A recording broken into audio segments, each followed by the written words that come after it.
Hola a todos, soy Yadira Pimentel y les doy la bienvenida a Bienestar al Día, el programa de salud del Hospital Metropolitano de Santiago. Escuchen este dato, en el año 2021 el Ministerio de Salud Pública de nuestro país informó que cerca del 12% de los dominicanos padecen de diabetes. Así es, estamos hablando de cerca de 1 millón de personas en nuestro país que viven con diabetes. La diabetes nos ha acompañado por muchos años, estamos hablando del siglo II, imagínense, todo este tiempo nos ha funcionado para estudiar esta condición y para hacer posible tratamientos avanzados y que las personas tengan esperanza de vida. Hoy hablamos sobre la diabetes con la doctora Rosy Beliard, endocrinóloga del HOMS. Bienvenida. Hola, buenos días Yadira, ¿cómo tú estás? Excelente tema realmente y la data es bastante impresionante. Impresionante. Correcto. Cuando leí esto dije, wow, tenemos que hablar de diabetes en Bienestar al Día. Correcto, Claro que sí. correcto. ¿Cuál sería el grupo de las enfermedades que conforman la diabetes? Mira, tú tienes un preámbulo en lo que es diabetes tipo 2, lo que es el sobrepeso. O sea, ya tú tienes la alerta, ¿me entiendes? Entonces, una persona con sobrepeso, sedentario, con hábitos alimenticios inadecuados, es una persona que tiene predisposición y más si tiene carga genética para desarrollar la enfermedad. No obstante, lo que es diabetes tipo 1, que es la de los niños, no podemos predecirla. O sea, tú vienes con una condición genética, se da un estado ambiental, un cuadro viral, etcétera, y el sistema inmune responde, produce anticuerpos, anticélula beta, antiinsulina y anti-GAT, y son los que te inflaman y te destruyen la célula beta del páncreas, y por eso es que es un tipo de diabetes totalmente diferente y ameritan sustitución con una hormona que es insulina para tú darle al cuerpo lo que el cuerpo no produce. Entonces yo trato de decirlo en palabras sencillas, sí, fenómenos altamente complejos, para que esas madres de esos niños o de los adolescentes entiendan que no lo estamos castigando, sino es que lo necesitan. Pero eso puede darse en adultos también. Existe diabetes autoinmune del adulto y del anciano también, que son las LADA y las LADES. O sea, lo que quiere decir que ese es un grupo diverso. No podemos encasillar a las personas en un solo término. Tipo 2, tipo 1. Las autoinmunes, las gestacionales, las secundarias a tumores, las secundarias a medicamentos, las secundarias a endocrinopatías, etcétera. Y en el caso de los niños vemos un aumento importante. ¿Esto tiene alguna razón? Mira, lo que estamos viendo es aumento de diabetes tipo 2 en niños. O sea, estamos viendo condiciones de los adultos en niños por el sobrepeso. Entonces, realmente es una condición altamente preocupante. Y eso viene de cultura de la casa, desde que vamos al supermercado y hacemos la compra, ahí comienza la salud o la enfermedad. Si hablamos sobre los estudios de insulina, del azúcar en sangre, ¿cómo la gente pudiera entender mejor esto para enlazarlo con la diabetes? Mira, tú puedes medir insulina en sangre para varias cosas. Uno, para un niño que viene con diabetes, a veces la madre en el momento quieren que tú le pongas nombre y apellido, aunque es muy obvio el cuadro. Tú puedes decir, mira, su reserva es tal, vamos a pedir los anticuerpos. En los pacientes tipo 2, obesos, la medición de lo que es resistencia a la acción de la insulina o índice OMA es un parámetro simplemente para decir a la persona, mira, estás en alerta, tienes que tratar de cambiar tus hábitos, tienes que tratar de bajar un poco de peso, tienes que evitar un poco el sedentarismo. O sea, eso sirve para alerta más bien. Y en los casos de los tumores que producen insulina, que eso es otra cosa, sirve para diagnóstico, pero eso es un protocolo que debe hacer el especialista en la materia que sepa manejar la condición. Totalmente. Y si hablamos de los síntomas en los distintos tipos, ¿son los mismos síntomas en la tipo 1, tipo 2 y demás? No. La diabetes tipo 1 es rápida, insidiosa, tú en una semana tienes ya a la persona postrada o en UCI con acetoacidosis. Diabetes tipo 2 es como el venenito silencioso, porque los pacientes cuando tienen 150, 160 de glucemia, entienden que eso no es diabetes, que se les subió la glicemia, se les subió el azúcar un día. Pero las guías dicen que con 2 glicemias por encima de 126 en 2 momentos diferentes en ayuno, ya tú tienes diagnóstico de diabetes. Entonces, es peor la cosa, porque cuando el paciente tiene síntomas ya está muy preglucémico o complicaciones secundarias o asociadas a la diabetes. Y la gente aquí se autodiagnostica y dice, no, eso fue que me comí un dulcito de más. Y entonces se me dispara un poquito, pero no. Sí, un poquito. Eso fue un puchín de azúcar. Eso, yo no tengo diabetes. Entonces, el primer error es no conocer la condición y no aceptar la condición, porque entonces no vas a tener las herramientas para tú cuidarte. Claro. Si tú no aceptas, no me cuido. Ahora, si yo lo acepto, entonces ya yo tengo una herramienta, digo yo, tengo que cuidarme, voy al súper, yo me cuido. Como acción, claro que sí. Siempre he tenido la curiosidad, doctora, de que para estos análisis uno tiene que ir en ayunas. Entonces la gente a veces hace como trampita y no cena y no come nada, y para que ese azúcar esté en su punto, y a mí la doctora no me llame la atención. Hay infinidad de cosas que uno puede hacer en la consulta de manera rápida. 1, viene con más peso. 2, la hemoglobina glucosilada está descontrolada, que es el parámetro que se utiliza para ver cómo están tus controles los últimos 3 meses. En algún momento irá a desaparecer como parámetro, no ahora, porque hay otros métodos un poco más costosos, pero más fehacientes.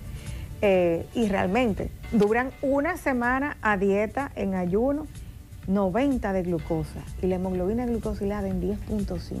Doctora, yo no entiendo eso, yo llevo mi dieta. Entonces, realmente, no podemos autoengañarnos, y yo no puedo decirle, mira, hay que ser negociador con el paciente, hay que conocer a su paciente. Si yo no te conozco, si yo no sé qué tú trabajas, cuáles son tus horarios, qué tú desayunas, qué tú comes, qué tú cenas, o sea, yo no te puedo ayudar. Entonces, es mejor que tú seas honesto con tu médico y llegues a un punto de equilibrio que se logra. O sea, si tú quieres, se logra. Entonces lo podemos lograr, pero tenemos que ser sinceros, el médico y el paciente. Hay que sincerizarse un poquito. No me engañe. No me engañe. No me engañe, que los numeritos y la... Ahí están. Ahí están. Los triglicéridos están altos, el colesterol está alto, doctora, pero es que yo no como nada de grasa. Pero nada. ¿Qué es esto? Pero, mamá, mira, el quesito crema no es descremado, dice crema con toda la crema de la leche de la vaca. Y si tú le haces los dedos así, ves que tiene toda la grasa, entonces debes tener cuidado. Entonces, cosas tan pequeñas hacen grandes diferencias cuando tú te sientas con el paciente y le dices, mira, esto sí, esto no, y le explicas por qué. Porque yo tengo que explicarle a mi paciente por qué. Totalmente. Lo malo es cuando el paciente no acepta lo que tú dices y va y busca 50 opiniones más y regresa contigo 10 años después ya realmente en una condición catastrófica. Eso sí es lo triste. Y usted, me imagino que por la experiencia ha visto esto. Correcto, ya son 19 años de experiencia realmente. Trabajando, son muchas las historias. Sí, sí, sí, buenas, malas, del alma, de todo. De todo un poco. Sí. Usted al inicio y hace un ratito habló de ese tema de tocar el quesito, de ver que si tiene grasa, de esos detallitos que hacen la diferencia. Correcto. Si pudiéramos hablar de una lista de cosas que nosotros pudiéramos hacer, empezar hoy, ahora mismo, para prevenir la diabetes, ¿cuáles usted nos ofrecería? Mira, un paciente mío me dijo, doctora, recomiéndele a sus pacientes no ir con hambre al supermercado porque se echan cosas de más en el carrito. Y yo lo hice. O sea, yo cuando me dicen las cosas, yo las pruebo. O sea, y yo trato de vivir la experiencia de los pacientes. Y realmente ese es un gran tip.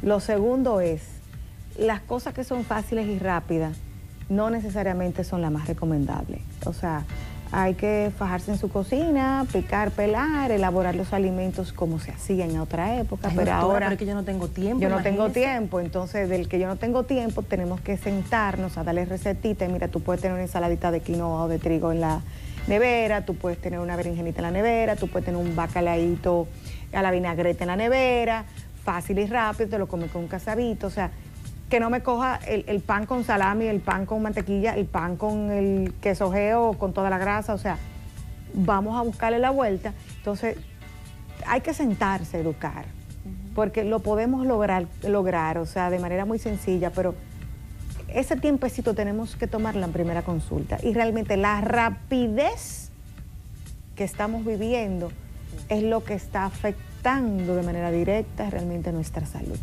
Pero hay un momento que tú tienes que frenar y decir, no, espérate, y tomar una decisión. O sea, yo tengo que velar por mi salud, porque si no lo hace por ti, ¿quién lo va a hacer por ti? Fuera de los niños que son las madres. Totalmente. Entonces, tenemos alternativas, o sea, esto es un país rico en granos, cereales, entonces yo no sé por qué hay que escoger otras cosas, cuando aquí hay maíz que puede servir, hay quinoa, hay trigo entero que puede ser ensalada de trigo, hay pollo criollo, hay batata, hay mapuey, hay yautía, hay cepa de apio, hay muchísimas cosas para comer. Anoten. Habichuelas, lentejas, guandules. El problema es que cómo tú las vas a preparar. Porque tú dices, bueno, tengo un plátano con un huevito, pero tú no vas a hacer tostones con huevo frito, o sea, hierve el plátano con huevito hervido, sal y un poquito de aceite de oliva por encima. O sea, si tú tienes una berenjenita, no me haga una torreja de berenjena. Por favor. Entonces, la forma de preparar los alimentos también impacta y cómo lo vamos a combinar. Si tenemos una pasta, yo le digo a mis pacientes, con un reloj, cronómetro, 8 minutos al dente. Si pasaron los 8 minutos, tírenlo, que entonces le dispara la glicemia. Pasta integral, 8 minutos de cocción, se mezcla afuera. O sea, porque no es lo mismo los carbohidratos que se absorben de manera rápida, que te suben el azúcar de manera rápida, aquellos que tienen que digerirse, que realmente tienen un perfil glucémico más plano. Pero entonces tú tienes que saber cómo lo vas a preparar, porque en la cocción también está parte del efecto de los alimentos. Entonces, ese tiempecito hay que tomárselo con los pacientes. Me estoy llevando ese dato de la pasta, porque a veces uno se lo olvida y eso está hirviendo ahí. Igual que el arroz integral, que le echan muchísima agua para que se ablande. No, yo no quiero que se ablanda. Integral quiere decir fibra entera, tiene que ser lo más durito posible. Y hay que acostumbrarse. Difícil, pero hay que acostumbrarse. Y al final, no se acostumbra. Y sacar ese tiempo, señores. Yo Correcto. tengo una gran amiga que decía que si uno no saca tiempo para su bienestar, tendría que sacar tiempo para el malestar obligatoriamente. Correcto. Porque vas a llegar al médico, vas a tener que hacer lo que pudiste haber hecho tiempo atrás. Correcto. ¿El hecho de que yo tenga familiares con diabetes me condena a mí a la diabetes? No necesariamente, tienen que darse factores ambientales para que eso suceda y lo primero es el sobrepeso. Entonces yo creo que tú tienes buen peso, ahorita tú estás tranquilita, o sea, tratar de un embarazo no aumentar de peso, porque en los embarazos uno se lleva de que como que tengo la pancita grande, voy a comer de más, aumentas 40 libras, después tenemos un dolor de cabeza que hay que bajar 60, entonces ese círculo vicioso hay que romperlo desde el inicio. Y a propósito de que usted habla del embarazo y hoy tenemos una parte importante con la diabetes gestacional más adelante, ¿qué pasa con ese deseo de azúcar? Ese deseo de ese dulcito y fuera del embarazo también. Mira, ¿eso es psicológico, doctora? No, primero hay que ver el contexto que nos dan hipoglucemias reactivas y hay protocolos diagnósticos para eso que lo hace el médico especialista. Los niveles de ansiedad también lo pueden favorecer. Tú tienes que discernir si son hipoglucemias reactivas o el paciente está ansioso. O sea, son cosas que de manera rápida uno tiene que ser muy astuto en la consulta para darse cuenta. Pero cuando el paciente viene entrando por la puerta y tú lo ves, ya tú tienes la mitad del diagnóstico viendo al paciente. Entonces, si ya viene con obesidad, con acantosis nigricans, ya tú sabes que son hipoglucemias reactivas. Entonces, tú hacerle entender a ese individuo que mira, que esa azuquita tempera el círculo vicioso, vamos a cambiar los carbohidratos por los complejos para tumbar ese pico glucémico. Es un tema, pero no es que no se logre, da un poquito más de trabajo, pero se logra. Y en el caso particular de hablar de esa ansiedad que pudiera hay que hacer el diagnóstico. Hay que hacer el diagnóstico claro, también. Porque no podemos confundir con insulinoma, que es un tumor que produce insulina. Entonces, también. Pero esos pacientes no están hiperglucémicos, andan hipoglucémicos, obesos y con síntomas muy parecidos. Entonces, realmente el expertise es lo que hace el diagnóstico. Y nosotros estamos aprovechando esa experiencia de la doctora Rosy Béliard, que está con nosotros hoy en Bienestar al Día, conversando y conociendo todo sobre la diabetes con la doctora Rosy Béliard, endocrinóloga del HOMS. Hablemos de la insulina como piedra angular de la endocrinología y, por supuesto, del tratamiento con insulina y cómo ha ido evolucionando, doctora. Bueno, esta pregunta es interesantísima porque este es el año que se cumplen los 100 años del descubrimiento de la insulina. Y la insulina ha evolucionado grandemente, desde que eran inyecciones que se ponían por los glúteos,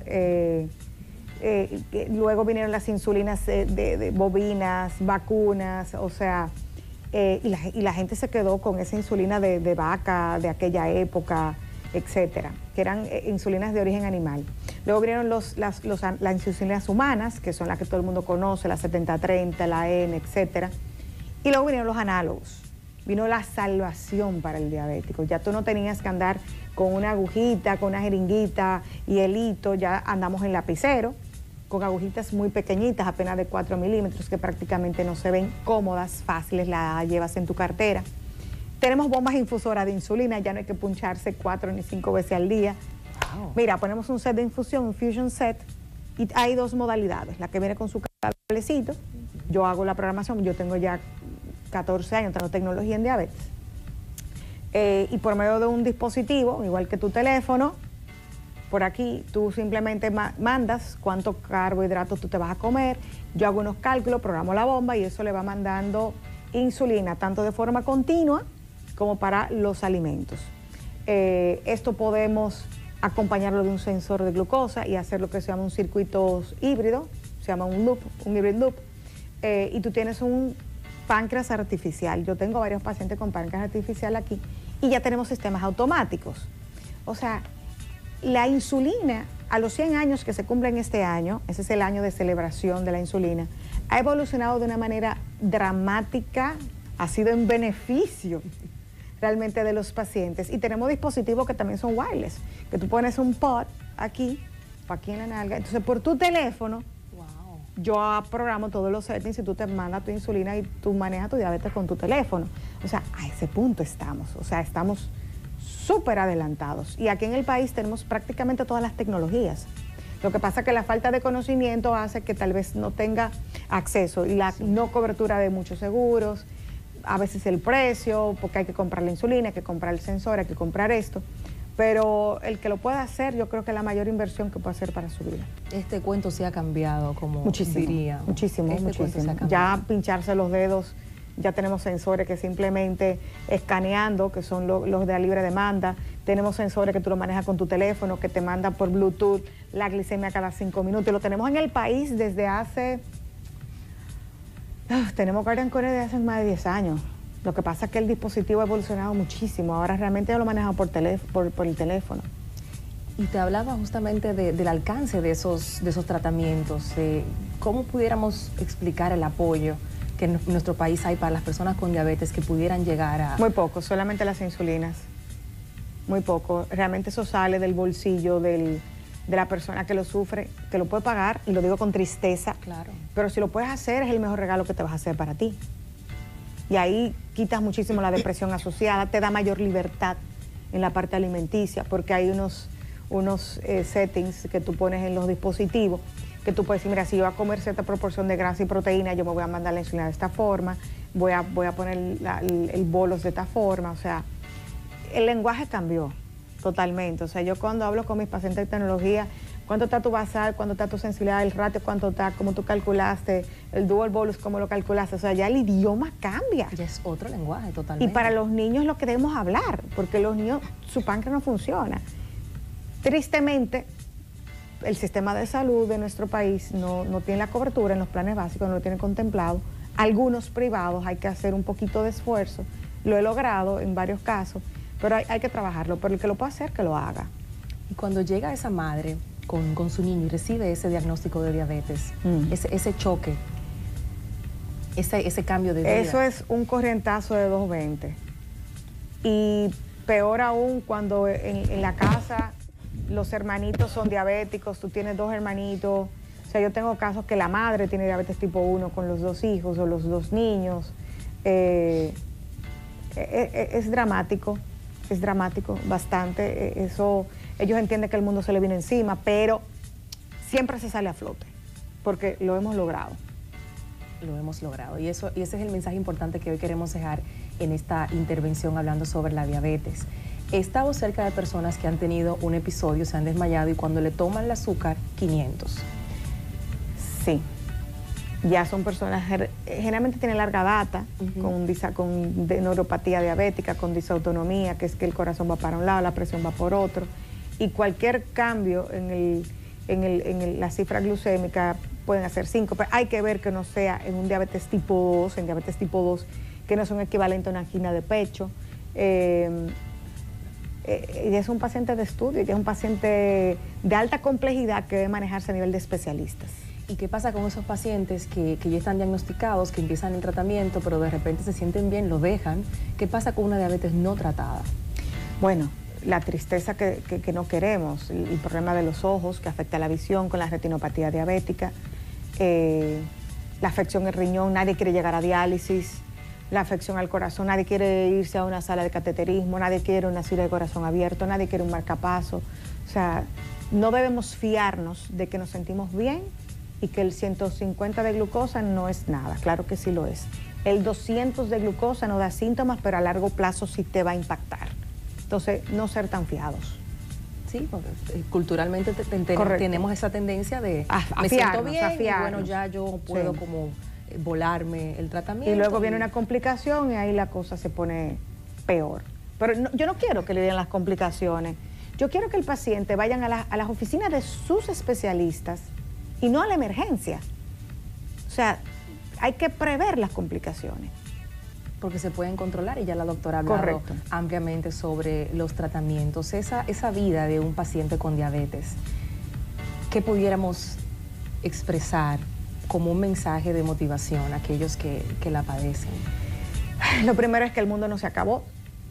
Lo segundo es busque ayuda, entrénese, conozca la alimentación, pregunte cuál es su tratamiento ideal, porque cada paciente es totalmente diferente y lo que le voy a ofrecer a uno no es lo que le ofrezco al otro, y que el mundo no se acabó, que tiren para adelante. Tenemos celebridades con diabetes y con diabetes tipo 1.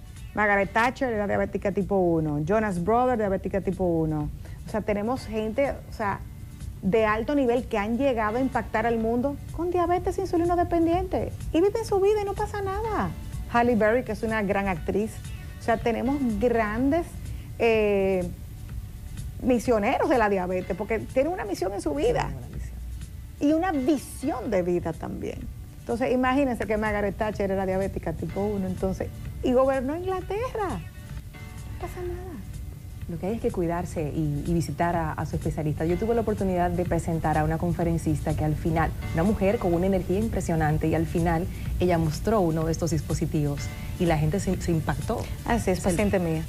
Sí, el mensaje llegó muchísimo más. Sí. Porque cuando ella llegó a mi oficina, no tengo que decir nombre, llegó con 14 años, con 800 y tantos de glucosa. A mí se me aguan los ojos porque ella dijo, óyeme, dime qué es lo que tengo que hacer, porque esto a mí no me va a frenar mi vida. Wow. Y ese es el mensaje. Poderoso. ¿Qué es lo que voy a hacer que esto a mí no me va a frenar mi vida? Y no la ha frenado. Y es una mujer visionaria que yo la llevo aquí en el alma, para mí es mi bandera, porque realmente, o sea, yo siempre digo, y tira para adelante, y busca para adelante. O sea, ella dice, tú eres mi otra mamá, digo yo. Nos quedamos con ese mensaje, porque también ustedes los doctores conectan con esa parte humana de sus pacientes y es hermoso poderlo también expresar. Muchísimas gracias, doctora Rosy Gracias a ti, Yadira, que ha estado con nosotros. Después de la pausa, ustedes no se muevan, porque vamos a conocer más sobre una diabetes bastante singular que ocurre en una etapa muy vulnerable de la mujer, cuando estamos en la dulce espera. Estamos hablando de la diabetes gestacional, después de la pausa. Seguimos juntos en Bienestar al Día conociendo sobre la diabetes. A continuación vamos a ampliar sobre un tipo de diabetes muy particular que llega a la etapa de la mujer cuando está en la dulce espera. ¿Qué sucede cuando una mujer embarazada tiene diabetes gestacional y qué podemos hacer? La doctora Mariela Bueno, endocrinóloga del HOMS, nos cuenta más. La diabetes gestacional es una condición que se presenta en la etapa de gestación y que puede afectar a 1 de cada 6 embarazadas, incluso si ésta nunca ha padecido de diabetes. Se debe principalmente a los cambios metabólicos en el embarazo. Y esto es debido a que la misma placenta produce diferentes hormonas. Se produce el lactógeno placentario, progesterona, estrógeno, cortisol, además de hormona de crecimiento, y esto es para preservar el feto. Pero estas hormonas también tienen una condición que pueden elevar por sí solas las glicemias.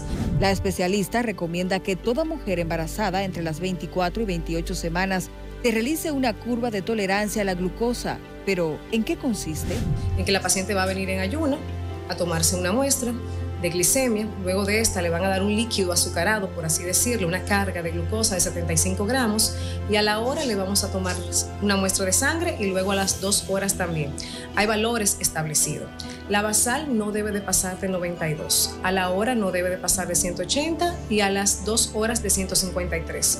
Con un parámetro que esté alterado, ya se habla de diabetes gestacional. La diabetes gestacional puede afectar tanto a la madre como a la criatura y dejar secuelas importantes en ambos. La madre puede desarrollar preeclampsia, eclampsia, parto prematuro, cesárea, puede traer complicaciones ya luego con distocia de hombro del niño, y la madre puede quedar sobre todo siendo diabética. Esto es lo más importante.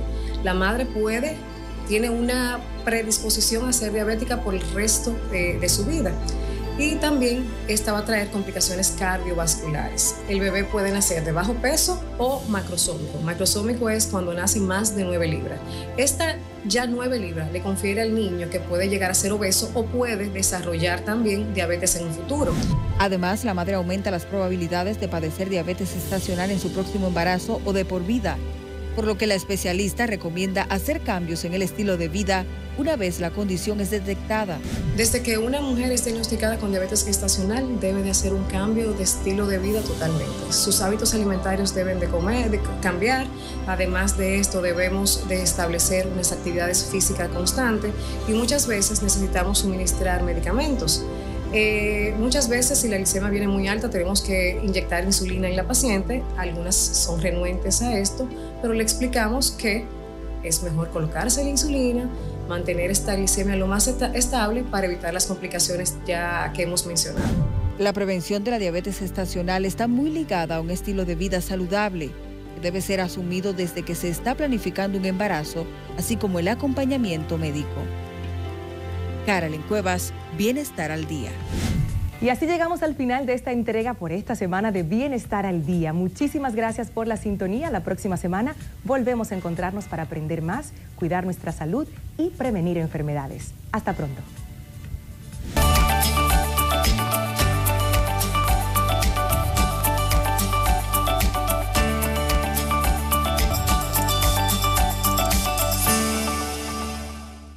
El Hospital Metropolitano de Santiago ya cuenta con el equipo Prodigy Advance, un estudio para tu salud ósea y metabólica con los más altos estándares de tecnología.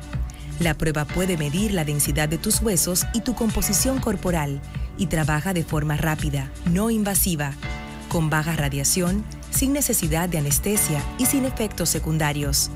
Entre otras cosas, sirve para predecir los riesgos de futuras fracturas óseas, para evaluar el índice de pérdida calórica y muscular y para estudiar la desintometría en niños con problemas de crecimiento. La próxima vez que visites el HOMS, pregúntale a tu médico si el Prodigy Advance es una opción para ti.